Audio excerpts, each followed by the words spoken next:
Hey folks, Polytopia John Madden here with another matchup. This matchup, it is IMO versus Omaji. I'm playing as IMO. This is for a tournament. I'm going to show two matches in this video against the same person, where we swap tribes for each one, and I'll be up front. I got handed like this game in the worst possible way. I lost very, very badly in both of them. And so this is, I'll call it an autopsy as to why I died so poorly in both games. This is an incredible player I played against. I'm going to butcher his name. It is Elavita. Great player. Let's actually just start the match. Oh, let me just pause. So let me just move ahead a couple rounds, and I'll show you at round 4 where we are. The end of round 4.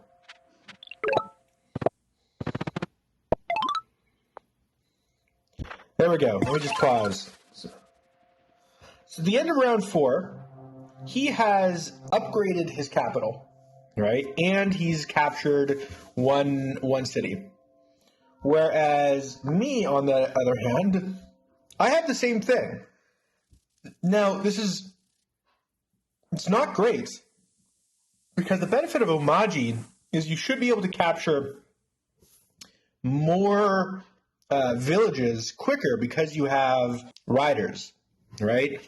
I normally don't play this type of match. It's a might match. And I also don't play Omaji.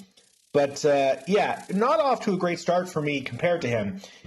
He's doing extremely well. Let's keep going.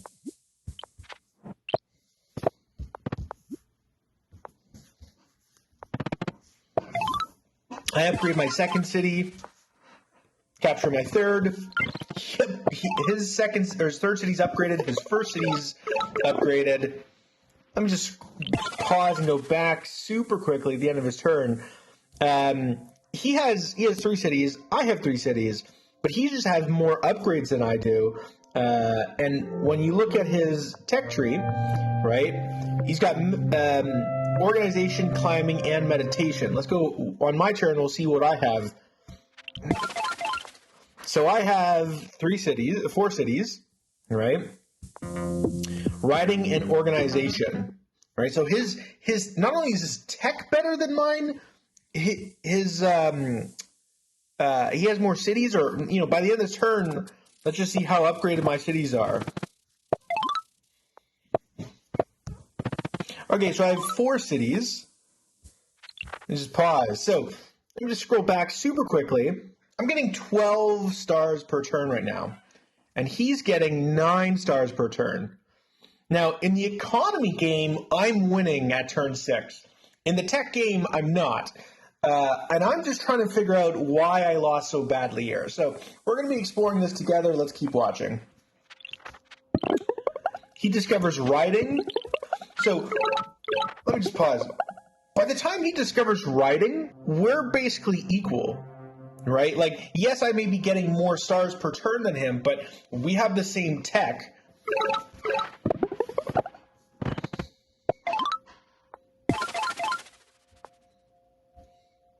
So he enters in the city down here. Oh, down here, he enters that village, as well as he's going to capture this one the next turn, as well as he sees this. Now, he doesn't know. Well, he should know, given the border here, that I'm somewhere over here. Right. So these are all going to be border and contested cities. But let's keep watching this.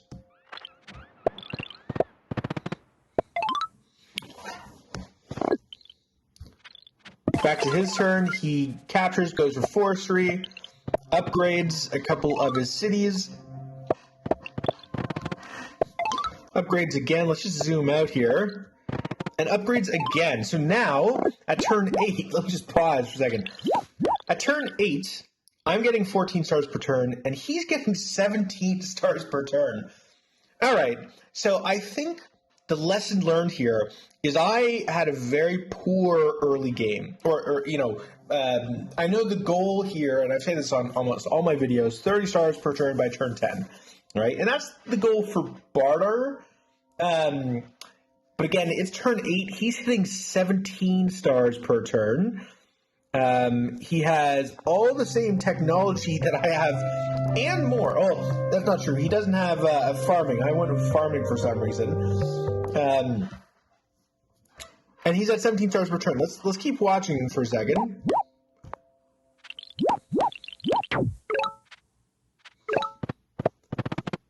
I'm upgrading my capital, get some resources. So I'm getting 15 stars per turn. At the end of my turn, I get free spirit. Was that it? Just free spirit? And fishing. Right? Fishing was for the economy. If I look back here, okay, I'm going to be using fishing to get these, this, and this, because I can't upgrade this one without fishing. Don't know if it was a smart move to do that.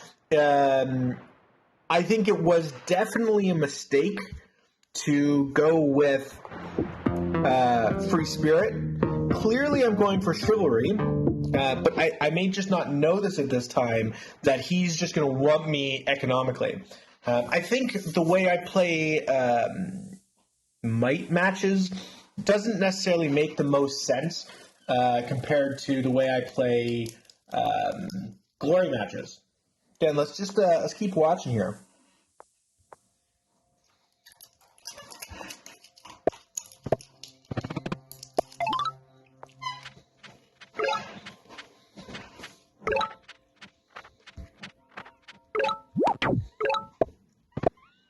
Okay. Let me pause. So at this point, I could tell, I'll say posthumously, it's game over, right? There is very little chance I'm going to be able to get this one or this one. I may be able to get this one down here, right? If I'm lucky, I know I've been moving across here. But given how quickly he's expanded, I don't think I'm going to get anything, actually. So it's a little unfortunate. I think he may have started in a better position. He also played significantly better from this point. Let's just keep watching.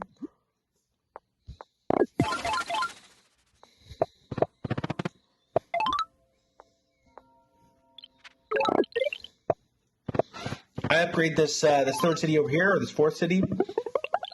Go for chivalry, like I called on the last turn. He discovers roads, which is probably a better move.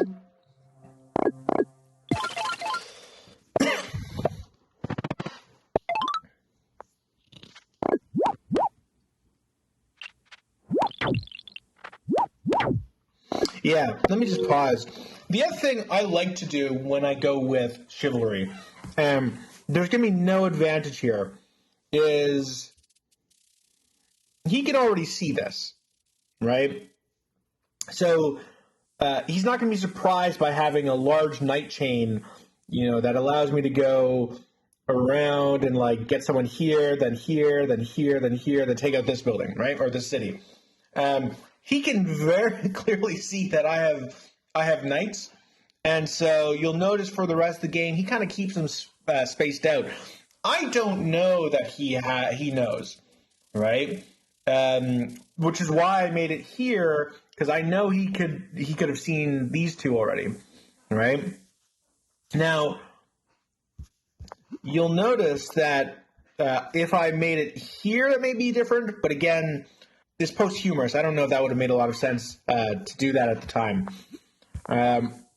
Let's keep watching.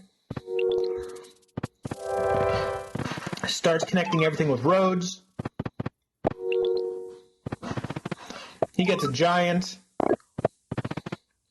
Upgrades this city way up here. If you missed it, upgrades this one. Connects to everything via road. Goes to the resources. It's a long turn for him. Population growth. Upgrades it. Gets super unit. Right. Okay. So this is very clearly why this match ended. By turn 11, he's at 29 stars, right? Which is a really good, like, again, he's hit the North Star here, right? 30 stars per turn by turn 10, or pretty close to that, right? Versus me, I have 20 stars by turn 11. And it's extremely unlikely I'm going to be able to catch up from that, especially once you know that there's just such an economic disadvantage for me. The way I play the rest of the game doesn't make any sense, right? I have this knight here. I try and do knight chains, which for him it doesn't matter if I do a knight chain. He's just going to beat me economically. Given that I have 19 stars per turn, I can get 2 knights in a turn, and then there's no more upgrades. And that's typically what I do. I'm going to play out the rest of this. It's going to be sped up a bit, but there's virtually no returning from the advantage he has right now. I set roads.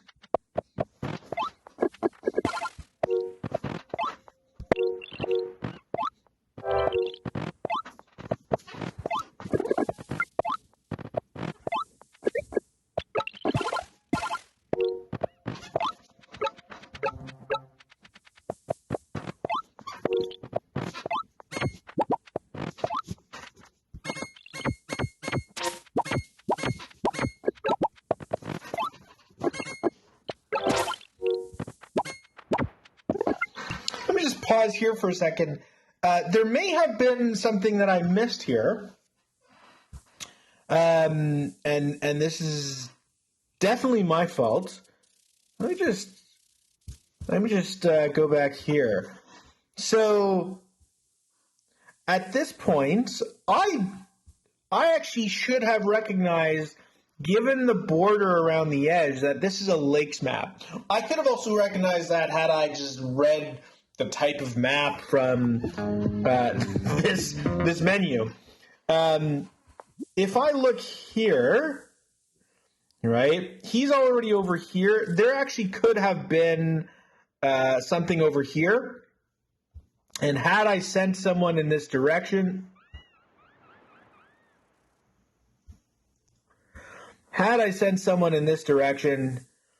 right, I actually could have gotten another thing over here. I don't know if it would have helped me win, but it definitely would have been less of a whumping than this one. Let's keep watching here.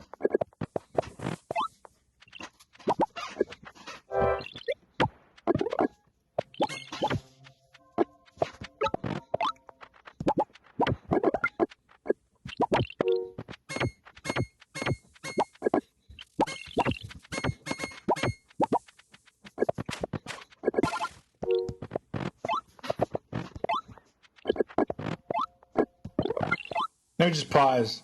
Okay, I'm getting 21 stars per turn.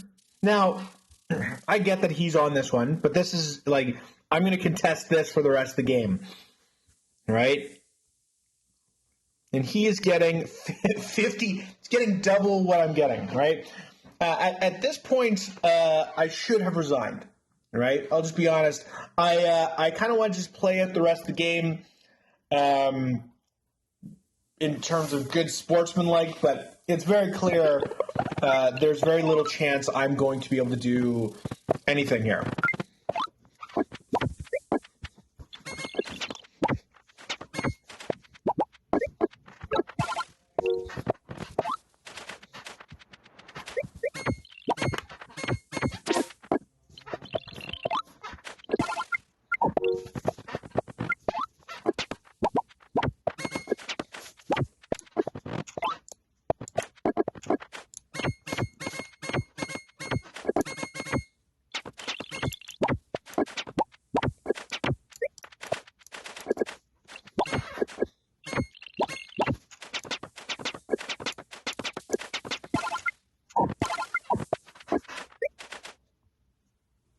And that's where I resigned. So got completely whumped. Really good job on his end. Some poor mistakes at the beginning for me. I don't play Omaji that much, and I still got whumped. So let's take a look at the next match. All right, so here's the other match. Same player. Again, I got this handed to me in the worst way, as in he wumped me. So I'm playing Omaji. I'm playing Imo, and he's playing Omaji or whatever, the desert guys.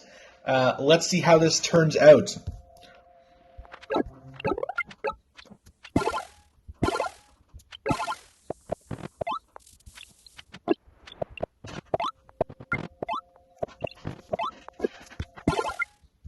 Okay, let's just pause here. We're 5 turns in. Let me break it down. So I have 2 cities. Both of them are upgraded past level 1. This one's on level 2 here, right?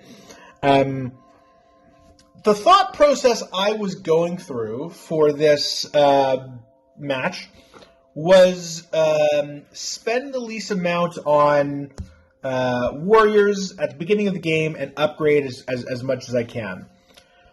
And you'll see that at this point, I am winning in terms of points. All right, I'm getting 8 stars per turn.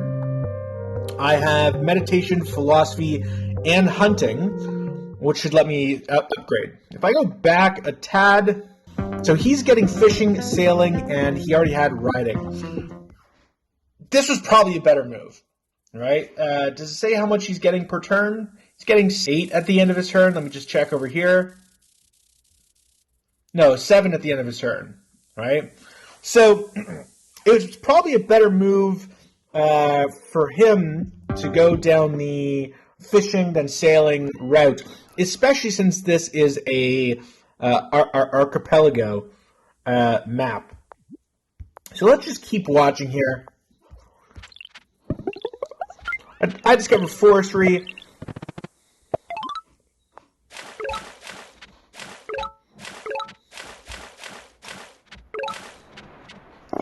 Let me just pause. I think this was a really, really good move. When he upgraded, right, even though I usually push for more economy in the early game, he knew that this is an archipelago map. And so being able to find these 2 villages makes a lot of sense, right? So now that he has sailing, putting down a 1 or 2 ports and then quickly going into these villages will benefit him a lot. I made a mistake of thinking that I could upgrade without getting sailing, and maybe I get sailing a little later, but let's keep watching. I discovered mathematics.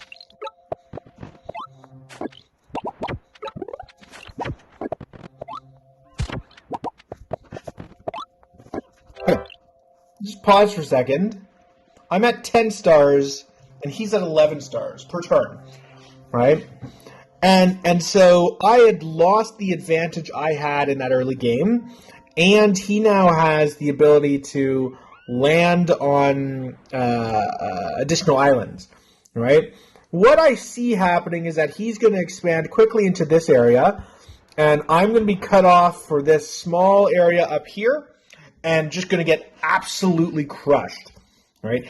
We know that I lose this game, right? And so I think the mistake I made was, if I go back a little bit, the mistake I made is going in this direction instead of going in this direction. Again, let's see how it plays out.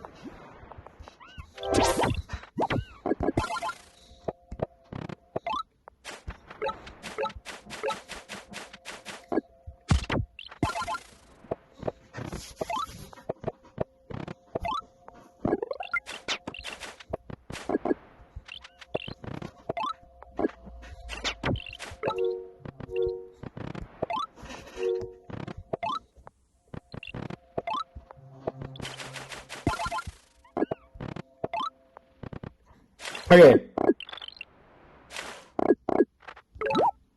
let me break a couple things down now. So it's turn 12, and I'm getting 15 stars per turn.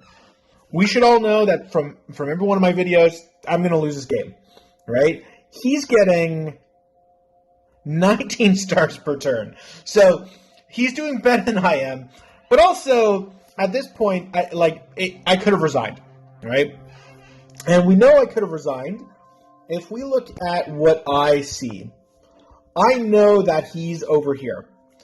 I know that he's able to kill these things, so he has something here and had something here. By the time I get this onto the water here, this giant onto the water, if I start seeing that he owns some places over here, it's game over, right? There's no more I can upgrade my economy. Like, I might be able to upgrade economy with some ports, but ports are very expensive. It would be game over at this point. I'm not seeing any additional benefits I could do. He's just going to sit on the water and pick off my units.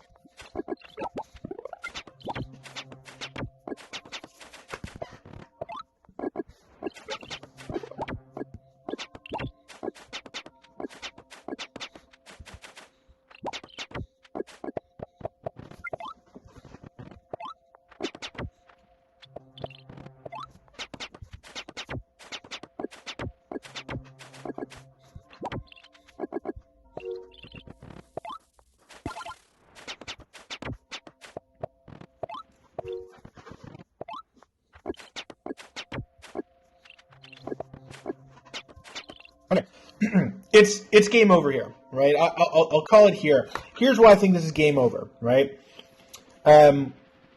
He's able to see all of this, but even if he didn't see that, he owns all this space here, right? And maybe over here, but maybe not.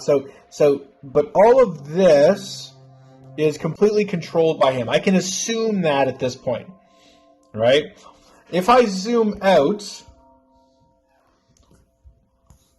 let me put this in a little more context, right? All of this he owns. I may have some luck over here on the right-hand side. However, if he lands this here, I'm virtually cut off because I'm not going to be able to get enough ships on the water to do anything. It's very clear he owns this space right here, right? And so I can't make enough ships and upgrade them enough and get them on the water quick enough to do anything. I think the mistake I made early game was going in this direction. I should have, instead of going with catapults, gone with ships. Get ships on the water as soon as you can, as many of them as you can, and then kind of going from there. Again, let's watch the rest of the game. I may speed this up, but at this point, it's game over.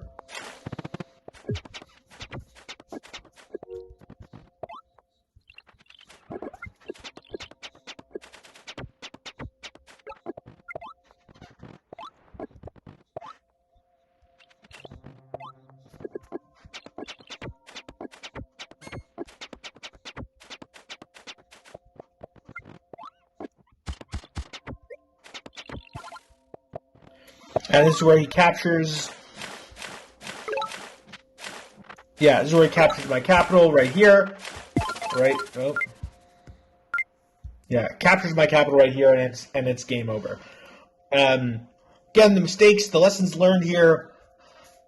In Archipelago, get onto the water as quick as you can. The sooner you dominate the water, the more likely it looks like you're going to win the game. I hope you found this helpful. I found this helpful. Getting my ass handed to me really shows where I can improve in the game, and I got whumped in both of these games. So, super helpful. I'll see you in the next video.